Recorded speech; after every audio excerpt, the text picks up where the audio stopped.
Hey boys, welcome back to some more Cowboys career mode on Rugby League Live 3. It's going to be round 8 of the season, taking on the Canberra Raiders, and we're both struggling.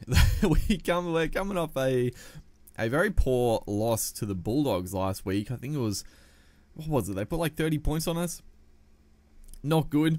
I feel like we're starting to find a little bit of form on this game again, as they've got Tom Starling at lock. Josh Hodgson, I honestly forgot that Hodgson actually was still at the Raiders. Obviously unfortunate he got a serious injury early in the season, but yeah, Hodgson going to the Eels next year. Honestly, I don't know.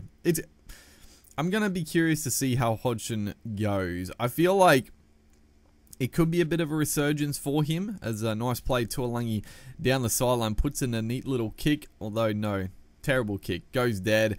Thankfully no 7 tackle sets back when this game came out, but still poor end to the set there, as Harry rushed and the young Englishman going back to back to Super League coming up soon. I think immediate release, or maybe next year, I'm not too sure, but yeah, Hodgson, I don't know. Maybe a resurgence of his career, finding a new lease on life. I more think that he'll maybe just sort of taper off. But who knows?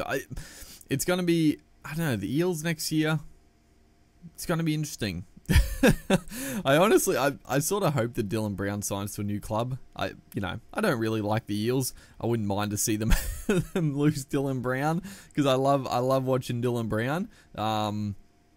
But yeah, there's some clubs that would be they would do very well for a Dylan Brown on the books. I know they've been talking about Brown's contract. I don't know if it's his final year this year or maybe next year. But the talks is Peter Hiku is going to open proceedings. Nice little draw and pass there, simple as you like, with Val Holmes looking to convert, and he absolutely shanks it across the face there. So we'll take that 4-0 lead. 20 odd minutes into the game. Here is Cotter, swings it to Cohen Hess. Cohen Hess, beautiful offload there. Chad Townsend, the big show and go, the big fend off. He doesn't quite have the pace of some halves, but controlling. Honestly, he's done a good job for the Cows this year. I was a heavy skeptic of Townsend's signing. I didn't think it would work. Deard and Townsend in the halves, I thought it'd be an absolute flop, but got to eat my words there. It's been pretty good so far, and Townsend doesn't have the flashy brilliance of a lot of halves, and there's quite a few things I don't think he's the best at, but honestly controls the game well, defends. I mean, that's probably the greatest part of his game is defensively. I think he covers the basics very well.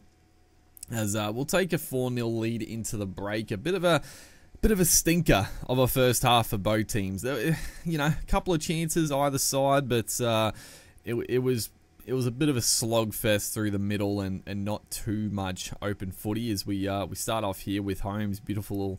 Well, it was a nice offload, but he didn't need a throw because he was getting pushed into touch. So a handy little heads up play is Reece Robson now to a dummy half, looking good. Another offload. We got to be careful. I mean, I'm sort of in the mindset of offloading because it's a nice dry game. It's beautiful. We've had a few back-to-back wet weather matches, so it's nice to see some sunlight and a dry fast track. Here is Holmes out of dummy half. He's going to sneak down the blind side and score a very sneaky try. We had them on the back foot with a Kyle Felt line break. They were scrambling to get back into the position, and Val Holmes just took off down the blind side, scored a bit of a cheesy try, but we'll take it. We do miss the conversion once again. We've been a little shocking with the kicking lately, as that's a nice little offload back to the hammer down the middle. He's got the pace.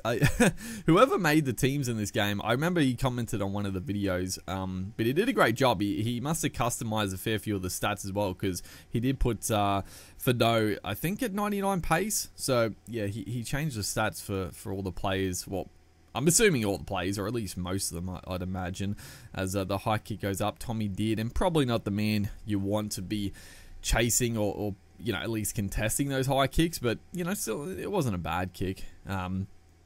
As Cole felt on last tackle, we ran it. Not a bad little option. Unfortunately, Semi Valame playing fullback, very strange. I don't know why they've got Valame playing in the fullback spot when they've got Chansey and I would imagine Savage is in the team as well. I didn't actually look at the Raiders lineup too closely. They might have been, one of them might have been on the bench, but nice pass there. Josh Papali'i down the middle here. He's gonna drink water.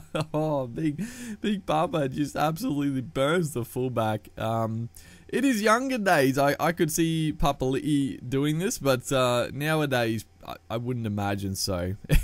Oh man, I honestly I do miss, you know, when Papali'i first went into sort of the, you know, his first couple of years at the Raiders, he was an edge forward, and oh my god, he was just an absolute nightmare. The shot, like back then when shoulder charges were legal, oh, yeah, they were good times, man. Footy back then, I love footy now, and I'm not like one of these people that thinks, you know, rugby league's dying off or anything like that, but man, football was good back then.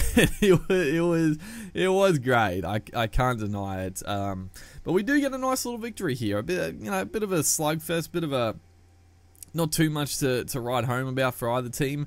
We only got the 2-point victory with that Papali'i try nearing the end. He does get player of the match as well, but you know, we'll take the victory. Hopefully you guys are enjoying the series. Make sure to like and comment, and I'll see you in the next one.